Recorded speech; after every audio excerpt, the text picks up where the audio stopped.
Ayan, magandang tanghali po sa inyong lahat, sa mga manonood po ng aking vlog. Ako po ay humihingi ng tulong sa inyo, naku sana pa walang bumili. Humihingi po ako ng tulong sa inyo about sa GCash. Baka po meron kayo kakilala na nagtatrabaho sa GCash o connected kay GCash. Ako po ay nakikiusap ng makaawa. Natulungan nyo naman po ako na makuha yung pera ko. Ayun, sabi ko nga, dapat hindi ko na to hinahabol eh. Hinayaan ko na lang sana to. Kaya lang, mas ano kasi kung nawala lang siya, nalaglag or kaya may nagnakaw, mas maiintindihan ko po, hindi ko nahahabulin kasi iniisip ko at least makakatulong sa kanila. Mas nangangailangan sila sa ganung bagay, nakatulong ako. Pero itong GCash na siya ang makikinabang doon sa 5,000 ko, parang hindi yata maganda kasi mayaman na sila eh, tapos kukuhanin pa nila yung pera na mahihirap kagaya natin, kagaya ko po. Ayun, gusto ko po linawin kung ano yung buong detalye para ma-share nyo po sa mga kakilala nyo. Pakishare na rin sa FB. Ako, nakakahiya ang aking pagmumukha tungkol sa nangyari. So ganito ang nangyari. May nagte-text po sa akin sa number ng aking GCash na ibalik mo yung pera ko, pinaghirapan ko yan, hindi basta-basta pinupulot ang pera. So, to make the long story short, hindi ko pinapansin ho kasi akala ko po scam. Iniisip ko baka scam lang ito, ganyan. Hanggang meron po nag-message sa akin sa FB, matagal na rin pala siya kasi sa spam siya pumapasok.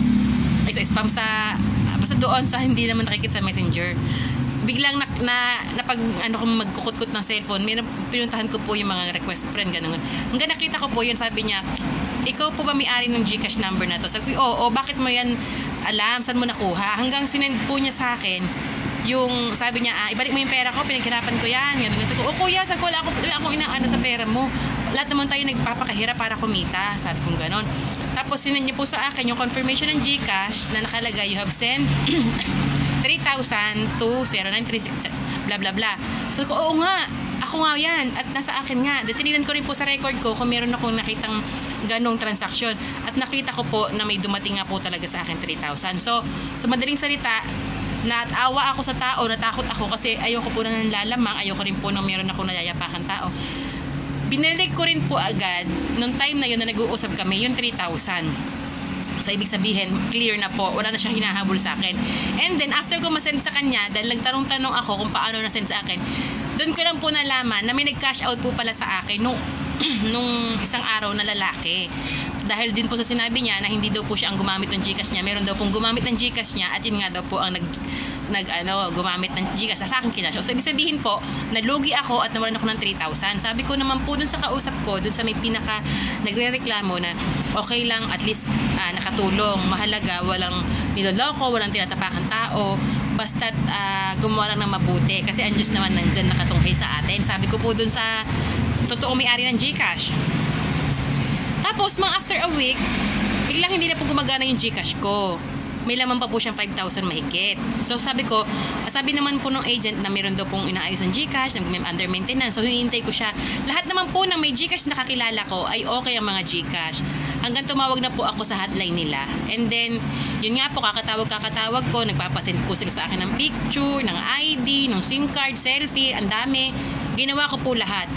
After noon, hanggang may nakausap ulit ako na operator, na pang-apat na tawag ko po, tsaka lang po nila na notice na ako daw po pala ay naka-block dahil nga daw po may nagreklamo ng aking number. Excuse me po. Yun nga po, hanggang sa nakipag-usap ako, ano gagawin ko.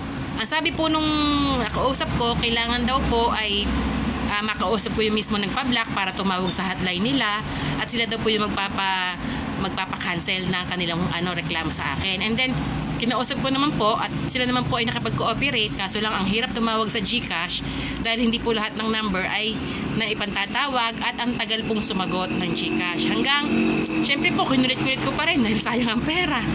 Hanggang sabi po ay nakatawag na po sila at ang nire-request po ay hinihingan sila ng police report.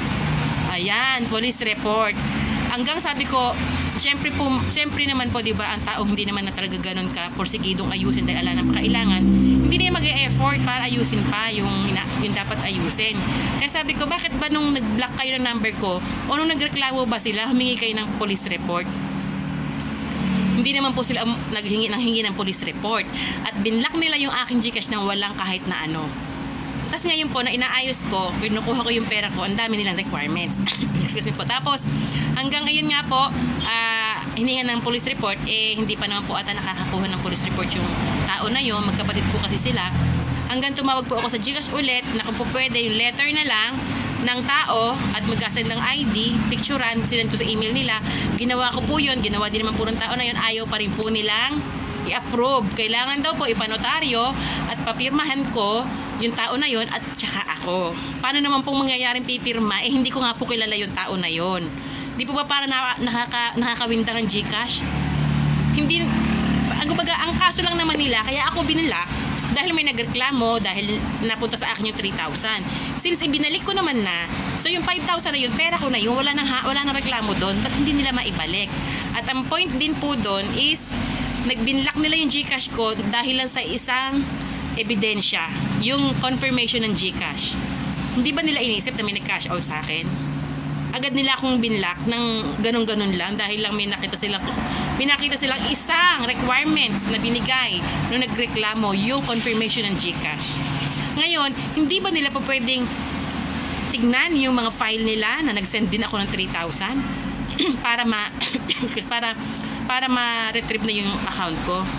Napakasimple lang po, pero ewan ko kung bakit ganito ang ginagawa ng GCash, kaya ako po ay nananawagan sa inyo. Kung ito lang po ay nawala, nahulog, o kung ano pa man, hindi ko na po ito hahabulin. Pero dahil GCash po ang makikinabang ng aking pera, nas alam naman po natin na sila naman po ay malalaking company na, hindi naman po tama. Kailangan ko din po ng pera. So, ibig sabihin, 8,000 po ang nawala sa akin, na napakalaking bagay po noon. Kaya salamat po sa tutugon sa aking hinaing. Sana matulungan nyo ako at mabigyan ng aksyon ang aking problema tungkol sa GCash. Ako na, nanggigigil na ako sa GCash. May nagsabi po sa akin, wag ko na raw pong habulin kasi kaysa daw po ma-stress ako. Ganun, nga po yung point ko. Hindi ko nahahabulin kung may nakapulot o nalaglag o may something na nakinabang na alam kong mas kailangan. Pero kung ang makikinabang lang GCash or kung sino pa man, hindi yata ako papayag mo. Kaya salamat sa mga nagbigay ng oras sa panonood. Tulungan niyo po ako kung paano ko ipapadala sa GCash. Hindi ko alam kung paano. Salamat. God bless everyone. Ingat mga kapangarap. Bye-bye. Thank you.